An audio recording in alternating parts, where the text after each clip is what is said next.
Bom dia! Neste segmento vamos falar de erros comuns que são cometidos pelos pesquisadores na experimentação. O primeiro erro é ignorar erros experimentais. O que significa isso? Significa que se você não mexer em nada no seu experimento, nenhum fator é alterado, você simplesmente repete seu experimento, em muitos casos você vai ver uma variação na saída, devido a fatores não controlados. Então, essa variação ela é o que a gente chama erros experimentais. Não é que você está cometendo erros, mas é que há variação não controlada na saída.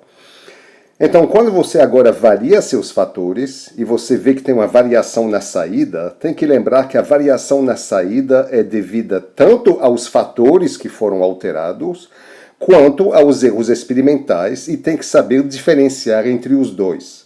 Muitos pesquisadores não fazem isso e acham que toda variação na saída é devida à alteração dos fatores. Isso não é verdade. A repetição é muito importante justamente para poder isolar os erros experimentais. Sem repetição, você não pode estimar o valor dos erros experimentais. Um segundo erro cometido é não tratar adequadamente de fatores estorvo. Lembra que os fatores estorvo são aqueles fatores que não são importantes para você ou não são interessantes para você, você não está interessado em saber o efeito da variação desses fatores, eles simplesmente estão atrapalhando seu experimento. Então, ou você vai controlá-los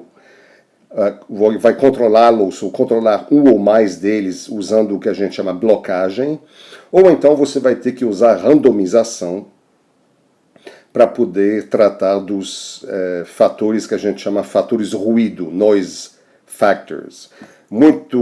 Muitos pesquisadores deixam de controlar ou de considerar adequadamente, ou via controle ou via randomização, esses fatores estorvo.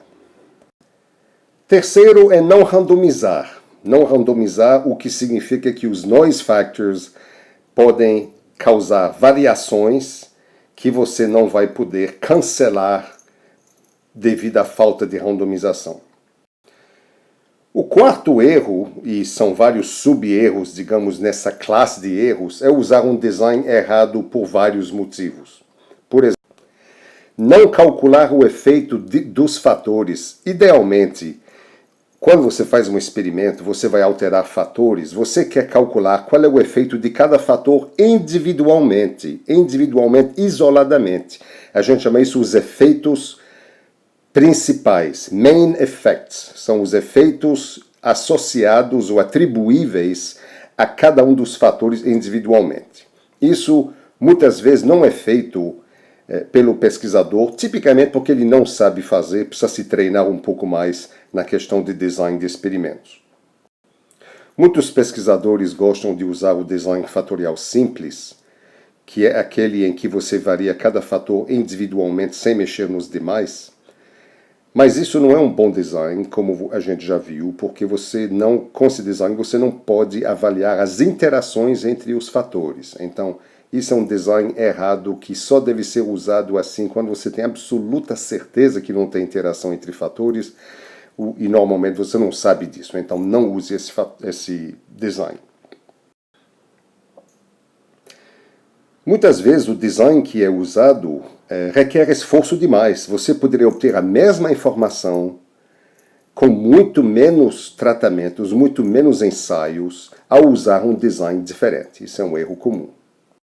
E, muito frequentemente, ignorar as interações entre fatores é um erro cometido pelos pesquisadores. As interações entre fatores tendem a diminuir, a gente chama isso de dispersão do efeito, quando as interações envolvem 3 ou mais fatores. Mas com 2 fatores, nós podemos ter interações muito fortes às vezes.